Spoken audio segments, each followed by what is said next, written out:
வணக்கம். என் கை காலெல்லாம் நடுங்குது. ஐ டோன்ட் நோ என்ன சொல்லணும்னு தெரியாது. என்ன நாடோடிகளுக்கு அப்புறம் நான் பண்ண தமிழ் மூவி. சத்தியமாக சொன்னேன்னா இது வந்து எனக்கு முருகர் கொடுத்த படம், கடவுள் கொடுத்த படம். அது வந்து ஏன்னா இந்த படத்துக்கு என்ன செலக்ட் பண்ண, அதை நான் சொல்ல வரேன். மோனக்லும் சிவா சாரும் எனக்கு இந்த character, they have given me this character. அது வந்து எவ்வளோ நன்றி சொன்னாலும் அது என்னது அது மீன்ஸ் அது ஃபில் பண்ண முடியாது. ஏன்னா அவ்வளோ அவ்வளோ பெரிய ஒரு கேரக்டர் தான் என்னோட ஃபிலிம் கரியரில் எனக்கு இந்த சீசனில் இந்த கேரக்டர். என்ன இந்த கேரக்டருக்கு மீன்ஸ் சப்போர்ட் பண்ண எல்லாரும், இந்த படத்தோட ஸ்ரீதரன், ராஜன் அங்கிள் எல்லாருமே ரொம்ப ரொம்ப ரொம்ப ரொம்ப ஹெல்ப் பண்ண இந்த கேரக்டர் இந்த மாதிரி வர்றதுக்கு. எனக்கு தெரியாது என்ன சொல்லணும்னு தெரியாது. இந்த என்ன ஒரு பெரிய பெரிய ஒரு எக்ஸ்பீரியன்ஸ் தான் இந்த சீதன் படம் எனக்கு. என்ன முன்னாடி என்ன தனுஷ் சார் சொன்ன மாதிரி ஒரு பெரிய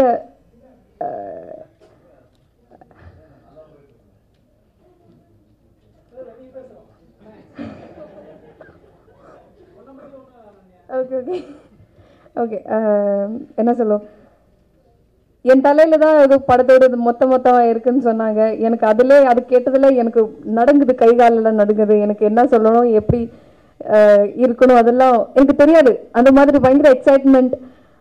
இந்த படத்தை பற்றி சொன்னேன்னா it's a soft movie. Fight இல்லை, ரொம்ப காம் அண்ட் குவைட் மூவி. நல்ல நல்ல சாங்ஸ் இருக்குது. தினா சார் வந்து சூப்பர் நல்ல சாங்ஸ் கொடுத்துருக்காங்க. என்ன சொல்லுவோம், அப்புறம் என்ன சொல்லணும் எனக்கு தெரியாது. அந்த மாதிரி இன்னொரு விஷயம் என்னென்னா, நிறைய பிக் பிக் ஆர்டிஸ்ட் கூட, சுஹாசினி ஆண்டி, அப்புறம் ஷீலாமா, அப்புறம் விவேக் சார், தனுஷ் சார் எல்லாரும் கூட என்னோட செகண்ட் மூவி நடிக்கிறது வந்து பெரிய விஷயமா எனக்கு நான் நினைக்கிறேன். And I got a chance like this. அப்புறம் ஆமாம் கேளுங்க.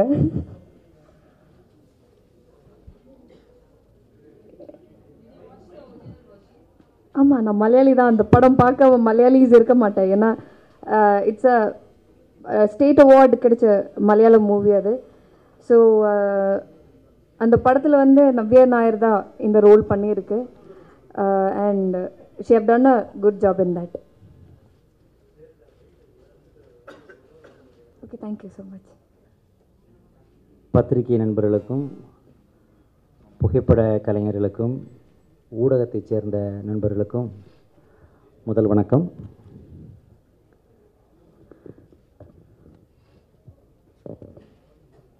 அவங்க பேசும்போது சொன்னாங்க, அனன்யா பேசும்போது முருகர் கொடுத்த படம்னு சொன்னாங்க. உடனே ப்ரொடியூசர் டென்ஷன் ஆகிட்டார். பேமெண்ட் நான் கொடுத்துருக்குறேன், நான் கொடுத்த படம்னாரு. அவங்க கரெக்டாக தான் சொன்னாங்க அனன்யா. பிகாஸ் மோகன்ற வார்த்தைக்கு மோகனன்ற அழகுன்னா அர்த்தம், அழகுனா தமிழ், தமிழ்னா முருகன். ஆக அது முருகன் கொடுத்த படம் தான். சுப்பிரமணிய சிவான்ற சுப்பிரமணியருங்கிறது முருகன் தான், அதுவும் முருகன் கொடுத்த படம் தான். ஆக எல்லாருக்குமே இது முருகன் கொடுத்த படம் தான். இந்த படத்தை பொறுத்த வரைக்கும் சொன்னாங்க, இது வந்து சுப்பிரமணிய சிவாவுடைய நான் பண்ணுற முதல் படைப்பு. அவருக்கு ஒரு சிறப்பு உண்டு இயக்குநர்களுக்கு மத்தியில். இன்னும் எத்தனையோ இயக்குநர்கள் வரப்போகிறாங்க. இதுக்கு முன்னாடி எத்தனையோ இயக்குநர்கள் பல சாதனைகள் புரிஞ்சிட்டாங்க.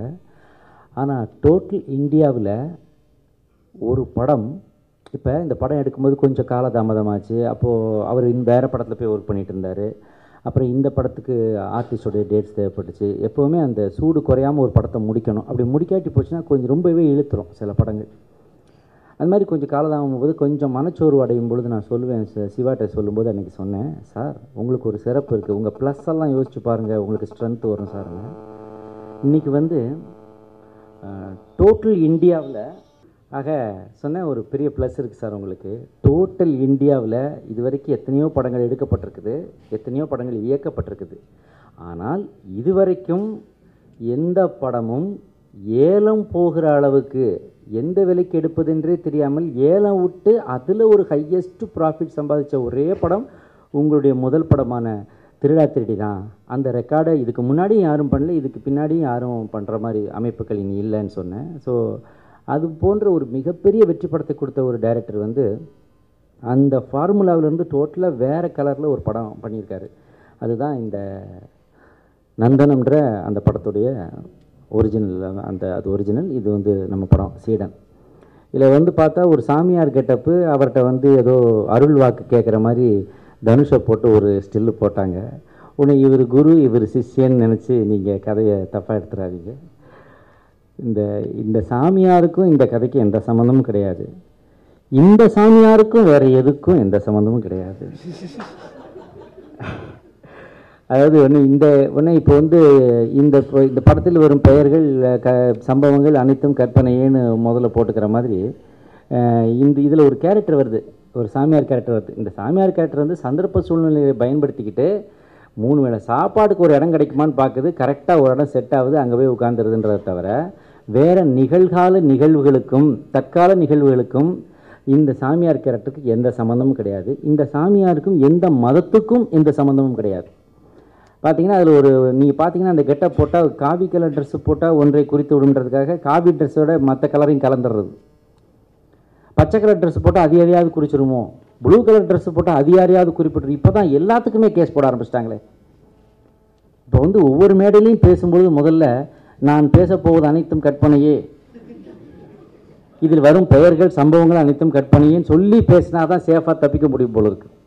ஸோ அந்த சூழ்நிலை வந்து இது வந்து உண்மையில் வந்து இது ஒரு நல்ல படம். இது வந்து ஒரு டிவைன் ஃபில்ம், அதாவது ஒரு ஆன்மீகம் சம்பந்தமான முடிவோடு அந்த படம் முடியுது.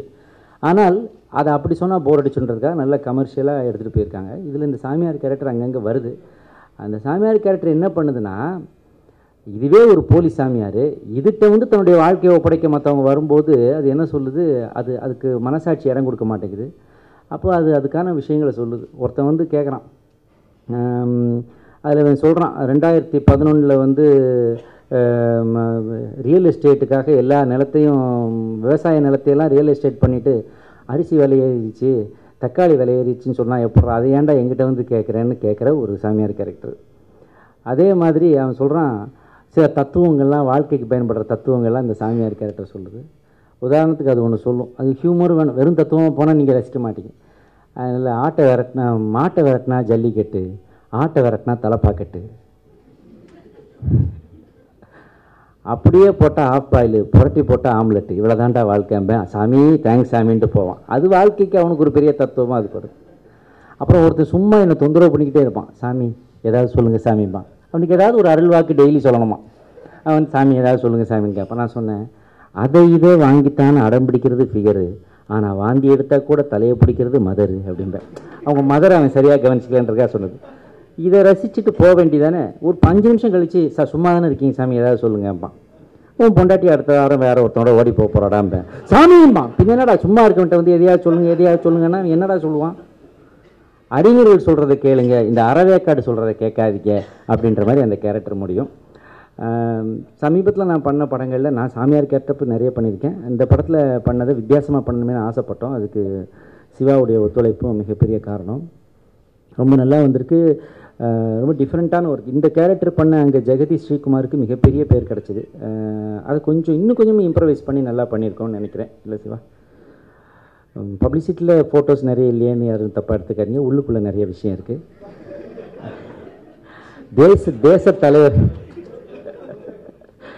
தேச தலைவர்களுக்கு தான் ஸ்டாம்ப் போடுவாங்க, அதை விட்டால் காமெடியனுக்கு தான் ஸ்டாம்ப் சைஸில் போடுவாங்க. அதை பற்றி பரவாயில்ல, எங்களுக்கு ஒரு நேஷ்னல் இம்பார்ட்டன்ஸ் பின்னாடி கிடைக்க போகுதுன்னு நான் நினச்சிக்கிறேன், அவ்வளோதான், வேறு ஒன்றும் இல்லை.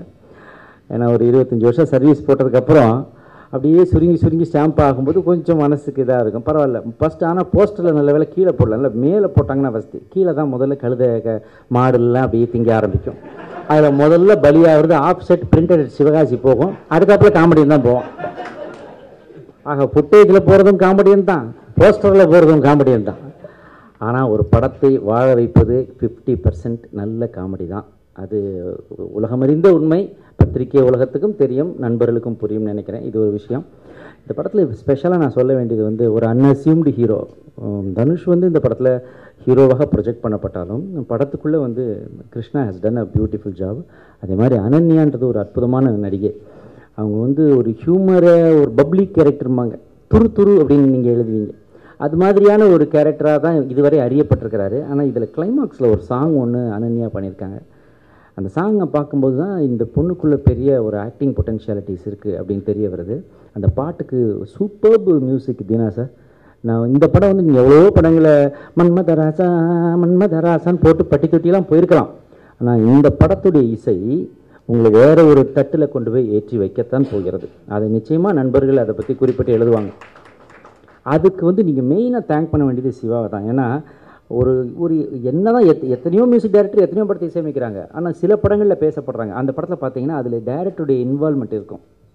இப்படி தான் வேணும், இதுதான் வேணும்னு கேட்டு வாங்கும்போது தான் உங்களுக்குள்ள சுரங்க மாதிரி எவ்வளவோ இருக்குது. உங்களுக்கு தலைக்கு உள்ளேயும் நிறைய இருக்குது, வெளியேயும் நிறைய இருக்குது. So you have much more potentialities that has to be taken out, tapped out. அதை வந்து இவர் கரெக்டாக பண்ணியிருக்காருன்னு நினைக்கிறேன். இந்த படத்தோட ட்ரெய்லர் பார்க்கும்போதே அந்த மியூசிக்கில் ஒரு நம்ம ஒரு கிராண்ட் மியூசிக் அது இங்கே போடுறாங்களோ தெரியல எனக்கு, ஐ டோன்ட் நோ. ரொம்ப நல்லா பண்ணியிருக்கீங்க சார் இதை. அதனால் நான் தனிப்பட்ட முறையில் உங்களுக்கு அதே மாதிரி தனுஷுக்கும் பெரிய நன்றி. இந்த இவ்வளோ வளர்ந்த நிலையில் ஒரு ஹீரோ வந்து இப்படி ஒரு டிஃப்ரெண்ட்டாக ஒரு அப்பியரன்ஸுக்கு வராருங்கிறது மிகப்பெரிய விஷயம். அது அவருடைய பெரிய மனசை காட்டுது. அது மதுரை சின்ன பொண்ணுன்னு சொல்லுவாங்க, தஞ்சாவூர் சின்ன பொண்ணு, பட் அவங்க பெரிய பொண்ணுன்றதை நேராக பார்த்தப்பறம் தான் தெரிஞ்சுக்கிட்டேன். ஒரு ஹை பிச் சாங் ஒன்று பாடியிருக்காங்க. அந்த சாங் வந்து பெரிய ஹிட் ஆகும்.